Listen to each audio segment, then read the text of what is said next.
Hello दोस्तों, welcome है आपका माई एग्ज़ाम 07 चैनल पर। और आज हम डिस्कशन करेंगे कंप्लीट इन्फॉर्मेशन किसके बारे में, IBPS PO के बारे में। तो सबसे पहले हम जानेंगे वैकेंसी डिटेल्स कि किस बैंक में कितनी वैकेंसीज़ हैं, एग्ज़ाम पैटर्न क्या है, प्रीलिम्स का क्या पैटर्न है, मेंस का क्या एग्ज़ाम पैटर्न है, और फिर हम देखेंगे प्रीवियस ईयर की कट ऑफ जो भी अप्रोक्स रहती है, लगभग हमेशा उसी के अराउंड में रहती हैं। फिर हम देखेंगे एज लिमिट क्या है, कितनी एज से कितनी एज तक की ये फॉर्म भर सकते हैं। फिर हम बात करेंगे सिलेबस के ऊपर, फिर क्वालिफ़िकेशन के ऊपर, और आपको सैलरी स्लिप भी दिखाएंगे। साथ ही फुल स्ट्रेटजी आपके साथ शेयर करेंगे कि किस तरीके से आप एक IBPS में बैंक PO बन सकते हैं।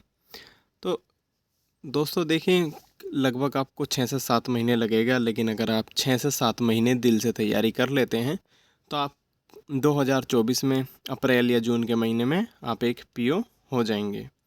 तो देखिए, इसका जो ये नोटिस से लिया गया है, जो कि IBPS PO का नोटिस आया था, नोटिफिकेशन। तो उसमें अगर आप ब्लू लाइन से देखते हैं, इसमें जो 4th लाइन है, तो ऑनलाइन एग्ज़ामिनेशन प्रीलिम्स, तो ये जो है वो सितंबर या अक्टूबर 2023 को शुरू होगा। फिर इसके बाद जो रिज़ल्ट आएगा प्रीलिम्स का, वो अक्टूबर 2023 में आ जाएगा। और जो मेंस का एडमिट कार्ड आएगा, जिसको अब कॉल लेटर भी कहते हैं, तो वो अक्टूबर या नवंबर में आ जाएगा। और मेंस एग्ज़ामिनेशन जो होगा वो नवंबर में हो जाएगा। साथ ही मेंस का जो रिज़ल्ट होगा वो दिसंबर में शो कर दिया जाएगा। और कॉल लेटर्स जो कि जनवरी या फरवरी में आ जाएगा। साथ ही इंटरव्यू के लिए जो कंडक्ट ऑफ इंटरव्यू होगा, जो इंटरव्यू होगा आपका, वो भी जनवरी या फरवरी में हो जाएगा। और प्रोविजनल अलॉटमेंट जो कि आपकी अप्रैल 2024 में, यानी कि आप जून या अप्रैल 2024 में आपको फाइनल सिलेक्शन मिल जाएगा। चलिए अब बात करते हैं कि IBPS PO में IBPS किन किन बैंक के PO को कंडक्ट कराता है। तो इसमें देख लेते हैं हम पार्टिसिपेटिंग बैंक्स कौन कौन से हैं। तो फर्स्ट नंबर पर आता है bank of Baroda, Canara bank, Indian overseas bank, UCO bank, bank of India, central bank of India, Punjab national bank, union bank of India, bank of Maharashtra, Indian bank या पंजाब एंड सिंध बैंक। तो दोस्तों पहले आप 1 मिनट प्लीज़ चैनल को subscribe कर लीजिए, video को like कर लीजिए और बेल आइकन को प्रेस कर लीजिए, ताकि आपको हमारी लेटेस्ट वीडियोस मिलती रहे और आपसे कोई भी गवर्नमेंट फॉर्म ना छूटे। तो सबसे पहले हम बात करते हैं, इसमें 2 एग्ज़ामिनेशन आपके होते हैं। प्रीलिम्स होता है सबसे पहले, फिर मेंस होता है, उसके बाद इंटरव्यू होता है। चलिए तो हम डिस्कशन करते हैं कि भाई प्रीलिम्स एग्ज़ामिनेशन है तो उसका एग्ज़ाम पैटर्न क्या है। तो इसमें हम देखते हैं कि हम प्रीलिम्स एग्ज़ामिनेशन में 3 सब्जेक्ट देखते हैं मेजर। जो हम ये 3 ही सब्जेक्ट आते हैं, जिसमें आपके इंग्लिश लैंग्वेज हैं, न्यूमेरिकल एबिलिटी जिसको आप मैथमेटिक्स कहते हैं, रीजनिंग एबिलिटी है। तो आपको इंग्लिश लैंग्वेज के 30 क्वेश्चन देखने को मिलेंगे, जिसके मैक्सिमम मार्क्स भी 30 हो गए। यहाँ पे 1 क्वेश्चन के 1 मार्क्स दिए गए हैं। साथ ही आपको जो ड्यूरेशन है वो 3 जो सेक्शन है आपके, ईच सेक्शन के लिए 20 मिनट्स आपको प्रोवाइड किए जाएंगे। तो 35 क्वेश्चन है मैथ के, 35 क्वेश्चन है रीजनिंग के, और इनके मार्क्स भी 35 हैं। आपको जो टाइम मिलेगा वो 20 मिनट्स और 20 मिनट्स होंगे। तो जो कि आपके 100 क्वेश्चन का ये आपका एग्ज़ाम होगा, और इसमें आपको 60 मिनट्स मिलेंगे। तो ईच सेक्शन है वो 20 मिनट्स के बाद ऑटोमेटिकली खुद ही दूसरे सेक्शन पर आ जाएगा। तो ये ऐसा नहीं है कि आप पहले ही कि आपने इंग्लिश लैंग्वेज 20 मिनट से पहले ख़त्म कर ली तो आप सीधे दूसरे सेक्शन पे जा रहे हो, नहीं। आपको पूरा का पूरा टाइम मिलेगा 20 मिनट्स इस सेक्शन के लिए। तो बात करते हैं IBPS PO मेंस एग्जामिनेशन। देखिए, ये लगभग जो SBI PO है या IBPS PO है, ये लगभग थोड़े से सेम होते हैं, लेकिन इनके प्रीलिम्स तो बिल्कुल सेम है। प्रीलिम्स का भी वही एग्ज़ाम पैटर्न है SBI PO का जो IBPS PO का, लेकिन थोड़ा सा मेंस में थोड़ा सा चेंज हो जाता है वहाँ पे। लेकिन बात करते हैं अभी IBPS PO की, तो IBPS PO को डिटेल में जान लेते हैं। अगर हम मेंस की बात करते हैं तो मेंस में यहाँ पर 4 सब्जेक्ट हो जाते हैं, और हो तो 5 जाते हैं, लेकिन एक सब्जेक्ट आपका जो कंप्यूटर है वो रीजनिंग में ही ये इंक्लूड कर देते हैं। और एक सब्जेक्ट एक्स्ट्रा जो कि जनरल अवेयरनेस, जिसको आप GS कहते हैं, बैंकिंग अवेयरनेस कहते हैं या इकोनॉमी कहते हैं, वो एक अलग से सेक्शन जोड़ दिया जाता है। तो अगर इसमें मैं बात करूं सब्जेक्ट की। तो इसमें रीजनिंग एंड कंप्यूटर एप्टीट्यूड है जो कि सेक्शन ए और सेक्शन बी में डिवाइडेड है। इंग्लिश लैंग्वेज है जो वो भी सेक्शन ए और सेक्शन बी में डिवाइडेड है। डाटा एनालिसिस एंड इंटरप्रिटेशन है जो कि सेक्शन ए और सेक्शन बी में डिवाइडेड है। जनरल इकोनॉमी और बैंकिंग अवेयरनेस है। देखिए रीजनिंग के जो आपको 45 क्वेश्चन होंगे, 45 क्वेश्चन के लिए आपको 60 मार्क्स मिलेंगे और ये आप इंग्लिश या हिंदी में दोनों में कर सकते हैं, अपनी लैंग्वेज कोई सी भी सिलेक्ट कर सकते हैं। और इन 45 रीजनिंग के 45 क्वेश्चन करने के लिए आपको 60 मिनट्स प्रोवाइड किए जाएंगे। वहीं पर बात करें अगर इंग्लिश लैंग्वेज की, तो इंग्लिश लैंग्वेज में आपको 35 क्वेश्चन इसमें करने को मिलेंगे मेंस में। 40 मार्क्स के ये होंगे और इंग्लिश तो केवल इंग्लिश में ही होगी, तो इसमें हिंदी का कोई मीडियम है ही नहीं। और यहाँ पर जो आपको टाइम अलॉटमेंट मिलता है वो 40 मिनट्स का मिलता है। साथ ही डाटा एनालिसिस एंड इंटरप्रिटेशन जो कि सेक्शन ए और सेक्शन बी में बटा हुआ है, इसके भी आपको 35 क्वेश्चन अराउंड देखने को मिलते हैं, जिसमें आपके जो मैक्सिमम मार्क्स हैं वो 60 हैं और इंग्लिश और हिंदी आप दोनों में दे सकते हैं और 45 मिनट्स के ये होंगे। ठीक है, लेकिन तो आप इसमें और जीके हैं उसके बाद, तो जीके के आपको 40 क्वेश्चन मिलेंगे, 40 मार्क्स के होंगे। इंग्लिश या हिंदी आप सेलेक्ट कर सकते हैं। मैं अगर आपको सजेशन दूं तो आप थोड़ा सा इसको इंग्लिश में ही करने का ट्राई करें, क्योंकि आपका अगर इंग्लिश में स्पीड अच्छी है तो आप इस पेपर को बड़े ही ईजिली से कर देंगे। साथ ही जो ये मेंस एग्जामिनेशन है इसमें थोड़ा सा टाइम का बॉन्डेज नहीं होता है, तो आप इसमें आराम से कर सकते हैं। बस इसमें आपकी प्रैक्टिस और एक्यूरेसी अच्छी होनी चाहिए। तो आपको जनरल अवेयरनेस के 40 क्वेश्चन के लिए 40 मार्क्स होते हैं, लेकिन इसके 35 मिनट्स आपको मिलते हैं। तो आपको अराउंड 155 क्वेश्चन के लिए 200 मार्क्स मैक्सिमम मिलते हैं और इसके लिए 180 मिनट्स आपको मिलते हैं। 180 मिनट्स मतलब कि 3 घंटे आपको इसमें मिलते हैं। साथ ही इसके बाद जब आप ये एग्ज़ामिनेशन दे देते हैं तो इसके बाद आपको इंग्लिश लैंग्वेज यानी कि लेटर और राइटिंग ऐसे का टेस्ट देना होता है, जिसमें आपको 2 क्वेश्चन देखने को मिलते हैं।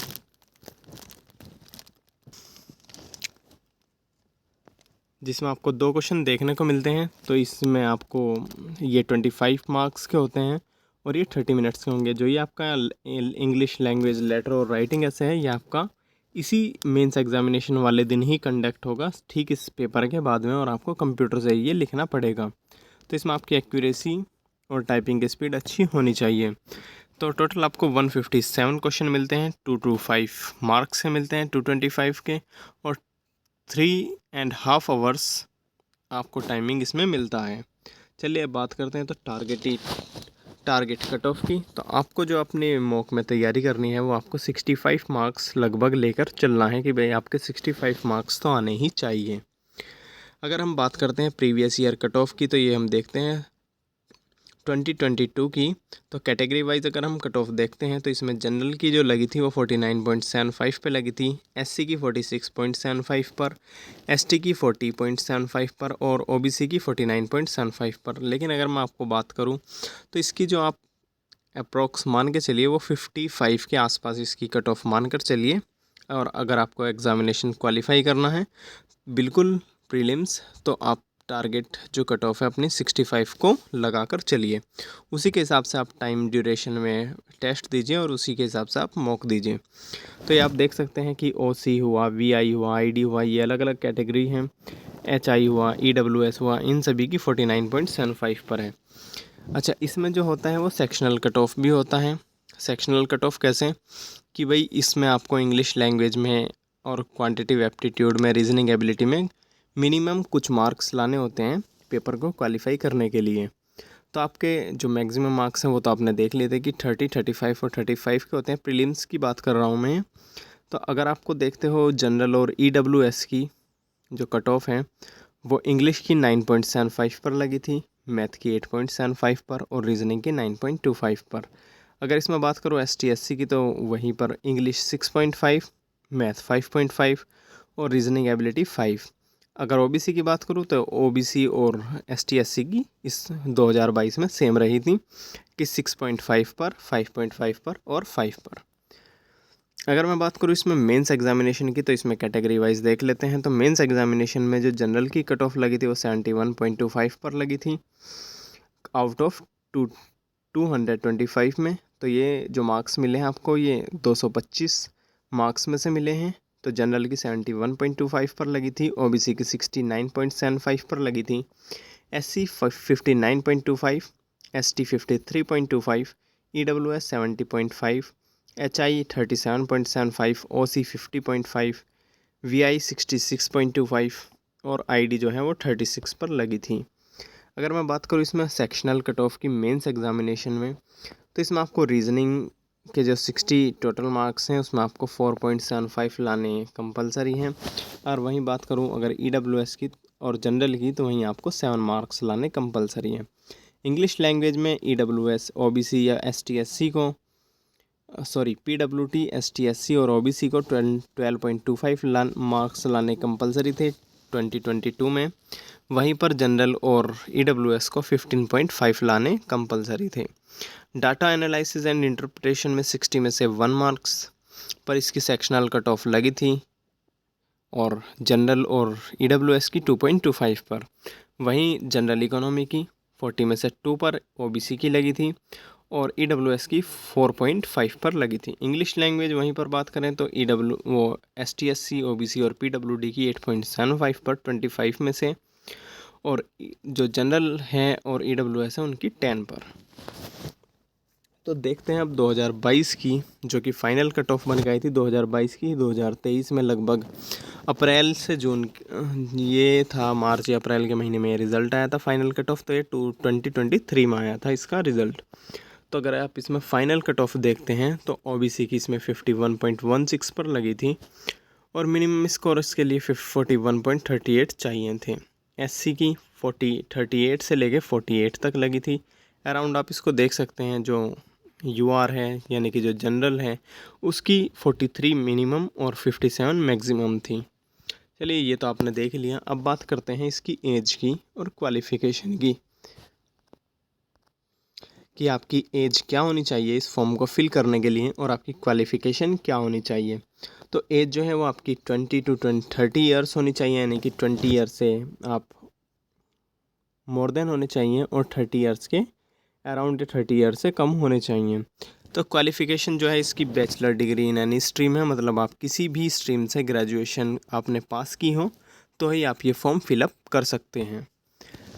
चलिए अगर अब हम बात करते हैं कि जो IBPS PO है उसमें प्रीलिम्स का सिलेबस क्या है, तो इसमें आपको मैथ का जो सिलेबस देखने को मिलता है वो simplification, profit and loss, mixture and alligation, simple interest and compound interest and power surds and indices, work and time, time and distance, mensuration, cylinder, cone and sphere, data interpretation, ratio and proportion, percentage, number system, sequence and series, permutation, combination and probability.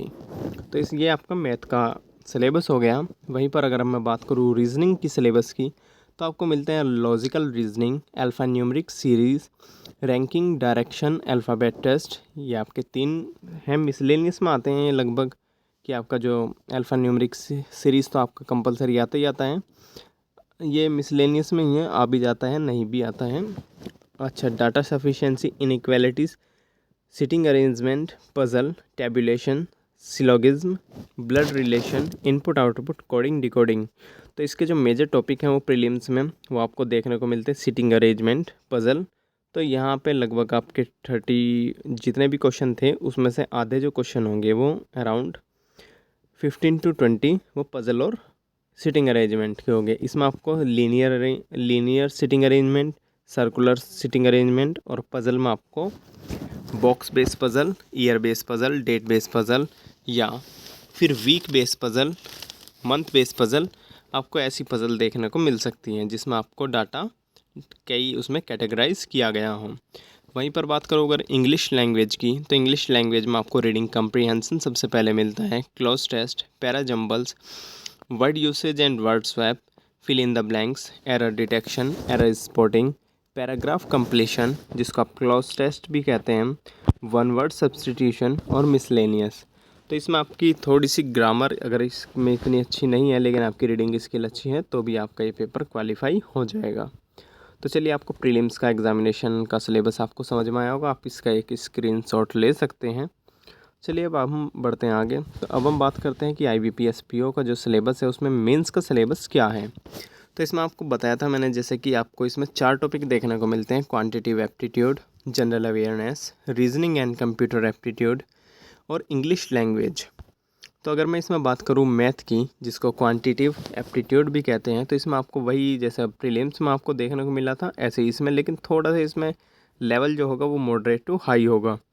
तो इसमें आपको देखने को मिलता है simplification, average, percentage, mixture and allegation, ratio and proportion, mensuration, geometry, quadratic equation, simple interest, compound interest, profit and loss, number series, speed, distance and time, time and work, number system, data sufficiency, linear equation, permutation and combination, probability, data interpretation, जहाँ पर आपको यहाँ पे जो DI है वो आपको arithmetic based देखने को मिलती है, जो कि थोड़ी सी जो लेवल है वो थोड़ा सा हार्ड कर देती है। वहीं पर बात करूँ अगर जनरल अवेयरनेस की या इकोनॉमी की, तो आपको फाइनेंशियल अवेयरनेस की नॉलेज होनी चाहिए बेसिक, करंट अफेयर्स आपको डेली पढ़नी है, जनरल नॉलेज आपको थोड़ी सी होनी चाहिए, स्टैटिक अवेयरनेस होनी चाहिए। आपसे इसमें इस हिस्ट्री, ज्योग्राफी, सिविक्स, इकोनॉमिक इतना डीपली नहीं पहुंचेगा, लेकिन आपको स्टैटिक जीके जैसे कि आपको मेजर टॉपिक जो हैं जैसे कि आपको फोक डांस, क्लासिकल लैंग्वेज या फिर आपके म्यूज़िकल इंस्ट्रूमेंट्स इतने खास नहीं हैं, लेकिन जैसे कि आपके जो इंटरनेशनल एयरपोर्ट्स हैं वो कहाँ कहाँ पर हैं, सभी स्टेट्स और उनकी कैपिटल्स क्या है, कुछ इस तरीके से आपको पूरे ऑल इंडिया या थोड़ा सा world and currency, country and currency, इसकी नॉलेज आपको होनी चाहिए जनरल अवेयरनेस में। अगर मैं बात करूँ रीजनिंग की, मेंस के एग्जामिनेशन में तो वर्बल रीजनिंग आपको देखने को मिलती है, syllogism, seating arrangement, circular and linear, coded inequality, double lineup seating arrangement, puzzle जो होती है आपकी बॉक्स, डेट, ईयर, कैसलेट और शेड्यूलिंग बेस्ड होती हैं, इनपुट आउटपुट होता है, ब्लड रिलेशन होता है, डायरेक्शन एंड डिस्टेंस होता है, ऑर्डरिंग एंड रैंकिंग होता है, डाटा सफिशिएंसी और कोडिंग एंड डिकोडिंग होता है।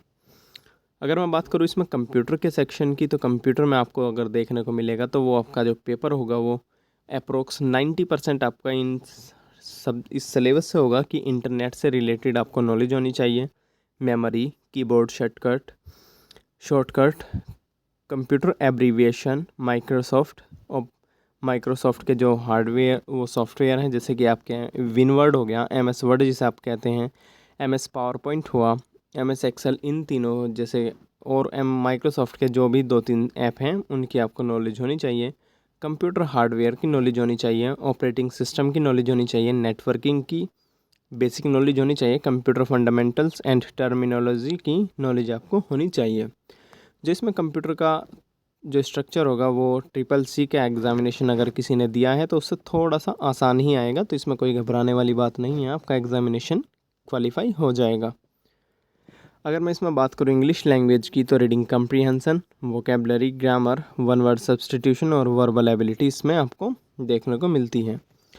अगर इसमें हम बात करें कि बैंक वाइज जो वैकेंसी है इस बार 2024 के लिए वो कितनी है, तो बैंक ऑफ इंडिया जिसको BOI कहते हैं उसमें 224 PO की वैकेंसी है, कैनरा बैंक में 500, सेंट्रल बैंक ऑफ इंडिया में 2000, पंजाब नेशनल बैंक में 200, पंजाब एंड सिंध बैंक में 125। और अभी वैकेंसी नहीं आई है, लेकिन अब जल्दी खुल जाएंगी या थोड़े बहुत दिनों बाद खुल जाएंगी, लेकिन ये जो मेजर बैंक हैं इनकी वैकेंसी खुल चुकी है।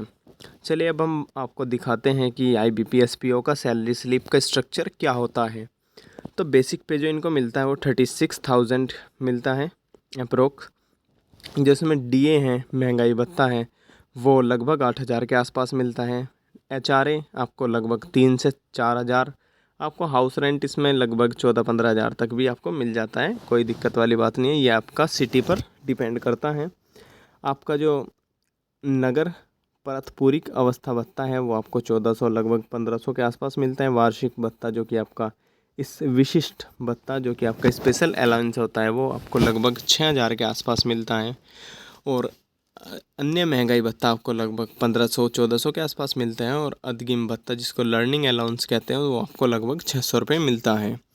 तो इसमें आपके कुछ डिडक्शन होते हैं, जो टोटल डिडक्शन आपके देखते हैं तो वो 4660 इसमें दिखा रहा है, लेकिन आप लगभग मानेंगे 5000। तो आपके हाथ में जो सैलरी बनेगी वो 52 टू लेके 55K के अराउंड आपको सैलरी इन हैंड मिलेगी। तो देखिए कितनी बढ़िया अपॉर्चुनिटी है आपके सामने कि आप इतनी अच्छी सैलरी को बस 7 से 8 महीनों में दिल लगाकर पढ़ के आप कर सकते हैं। चलिए अब हम बात करते हैं फुल स्ट्रेटजी की, कि तो स्ट्रेटजी इस एग्ज़ामिनेशन को क्वालिफाई करने के लिए क्या रहने वाली है। तो देखिए सबसे पहले आपको अपना जो इसका सिलेबस आपको डाउनलोड कर लेना है, और डाउनलोड करके आपको सबसे पहले 2 से 3 महीने में आपका ये सिलेबस पूरा हो जाएगा। तो आपको सबसे पहले अपना सिलेबस पूरा करना है, उसके बाद 2 to 3 टाइम्स आपको इसे डीपली रिवाइज़ करना है। आप ज़्यादा भी कर सकते हैं, 3 to 4 टाइम्स भी कर सकते हैं। फिर आपको क्या करना है, आपको जनरल अवेयरनेस भी आपको कंप्लीट करनी है। आपको डेली न्यूज़पेपर पढ़ने की हैबिट होनी चाहिए। न्यूज़पेपर नहीं तो कोई नॉवल हुआ, मैगज़ीन हुआ, लेकिन आपको रीडिंग, थोड़ी सी रीडिंग स्किल आपको आनी चाहिए, और जिससे आप अगर आप डेली पढ़ते हैं तो इससे इम्प्रूव हो जाती है।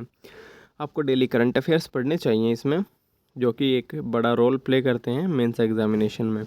आपकी वोकेबलरी को आपको बिल्ड करना चाहिए।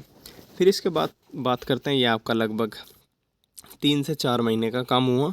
फिर आपको मॉक टेस्ट में क्या करना है कि फ़र्स्ट आपको सबसे पहले सेक्शनल मॉक देने हैं। आप किसी भी मॉक को ले सकते हैं, ओलिव बोर्ड हुआ, प्रैक्टिस मॉक हुआ, या और भी बहुत सारे मॉक टेस्ट हैं, लेकिन अगर सजेशन की बात करूँ तो ओलिव बोर्ड और प्रैक्टिस मॉक, 2 ये जो मॉक टेस्ट हैं ये अच्छे हैं, तो आप इनसे तैयारी कर सकते हैं। तो पहले तो आपको सेक्शनल मॉक देना चाहिए, आपको टाइम ड्यूरेशन में अपनी स्पीड बढ़ानी चाहिए। एक तो दोस्तों होता है मॉक देना, दूसरी बात होता है मॉक देकर उसे एनालाइज करना। तो आपको ये दोनों काम करने हैं। आपको मॉक टेस्ट भी देना है, उसके बाद उसे एनालाइज करना है। भले ही आपने 200 मॉक नहीं देने, लेकिन अगर आपने 50 मॉक भी दिए हैं तो उन 50 मॉक को आपने अच्छे से एनालाइज किया हुआ हो। फिर आपको उसके बाद जब आपके सेक्शनल मॉक में अच्छे मार्क्स बनने लगेंगे, उसके बाद आपको कंप्लीट मॉक देना है। इसमें आप लगभग 5 मिनट आप उस सिस्टम की मान लेंगे, जैसे कि आप जब पेपर देते हैं तो वहाँ पर थोड़ा सा माउस का इशू होता है, तो आप इसमें जो 60 मिनट्स हैं आप उसको 55 मिनट्स में ही पूरा करने की कोशिश करेंगे। फिर आपको मेंस के सेक्शनल कट ऑफ देने हैं। लगभग आप जब प्रीलिम्स की तैयारी कर रहे हैं तो लगभग आपको वीक में एक मेंस का मॉक टेस्ट तो देना ही है, और जब आप प्रीलिम्स क्वालिफाई कर लेंगे तो उसके बाद तो आपको मेंस के ही मॉक टेस्ट देने हैं। मेंस के मॉक टेस्ट भी आपको एनालाइज करके देने हैं फुल, उसके बाद आपको फुल मेंस मॉक टेस्ट देने हैं और एनालाइज मॉक टेस्ट करने हैं। तो दोस्तों यहाँ तक मेरी बात पूरी कंप्लीट होती है। अगर आपको कोई भी दिक्कत आई हो तो आप इसमें बता सकते हैं। मैं एक बार सब चीज़ आपके सामने फिर से दिखा देता हूँ ताकि आप स्क्रीनशॉट इसके ले सको। तो देखें, ये आपकी फ़र्स्ट स्लाइड हो गई, ये सेकंड स्लाइड हो गई, आप स्क्रीनशॉट ले सकते हैं इसका। ये आपकी थर्ड स्लाइड हो गई, जिसमें आपको बैंक का पता चल जाएगा कि किस किस बैंक में कौन सा आपका ड्रीम बैंक है और किस बैंक में आप जाना चाहते हैं। फिर आपका ये प्रीलिम्स का एग्ज़ाम पैटर्न है, आप इसका स्क्रीनशॉट ले सकते हैं ताकि आप जब तैयारी करें तो आपके माइंड में मैप बना हुआ हो कि भाई प्रीलिम्स एग्ज़ामिनेशन में किस तरीके से सेक्शन बटे हुए हैं। उसके बाद आप मेंस एग्ज़ामिनेशन ज़रूर ध्यान में रखेंगे। सब बच्चों से सबसे बड़ी गलती यही होती है कि वो प्रीलिम्स की तैयारी करते हैं और मेंस की तैयारी करना भूल जाते हैं। सोचते हैं कि मेंस की तैयारी मैं जब भी कर लूँगा, लेकिन ऐसा नहीं हो पाता, फिर उनसे पेपर क्वालिफाई नहीं हो पाता। टारगेट कट ऑफ आपको लगभग 65 के अराउंड में आपको मान के चलनी है अपनी, कि इतनी तो मुझे लानी ही लानी है। ये आपकी प्रीवियस ईयर कट ऑफ हुई, सेक्शनल कट ऑफ भी है इसमें, ये आपकी मेंस की कट ऑफ हुई, ये कैटेगरी वाइज हुई, और ये आपकी सेक्शनल हुई। फिर उसके बाद आपकी फ़ाइनल कट ऑफ आप देख सकते हैं। आप इसमें जो आपकी एज है वो आप देख सकते हैं कि 21 ईयर्स टू 30 ईयर्स। क्वालिफ़िकेशन आपको ग्रेजुएशन पास होने चाहिए। आपका ये सिलेबस हो गया मैथ, रीजनिंग और इंग्लिश का। इसके बाद आपका मेंस का सिलेबस हुआ, जिसमें आपके 4 सेक्शन बटे हुए हैं, quantitative aptitude, general awareness, reasoning and computer aptitude, English language. इसके बाद आपको मैथ का सिलेबस हो गया मेंस का, जीके का सिलेबस हो गया मेंस का, रीजनिंग और कंप्यूटर का सिलेबस आप देखने को मिल सकता है, और आप इंग्लिश लैंग्वेज का देखेंगे। उसके बाद आपको ये बैंक वाइज वैकेंसी डिटेल्स आपको दी गई है कि किस बैंक में कितने पीओ की वैकेंसी है। फिर आपको सैलरी स्लिप दिखाई गई है, आप सैलरी स्लिप का फ़ोटो ले सकते हैं, नहीं तो कोई दिक्कत नहीं है, आप अपनी ही सैलरी स्लिप देखिएगा। फिर आप उसके बाद आपको मॉक टेस्ट के बारे में बताया गया है। मॉक टेस्ट बिल्कुल कंपलसरी है, बिल्कुल बिल्कुल बिल्कुल कंपलसरी है। अब दोस्तों वीडियो को लाइक ज़रूर कर दीजिए, चैनल को सब्सक्राइब कर दीजिए और बेल आइकन को प्रेस कर दीजिए।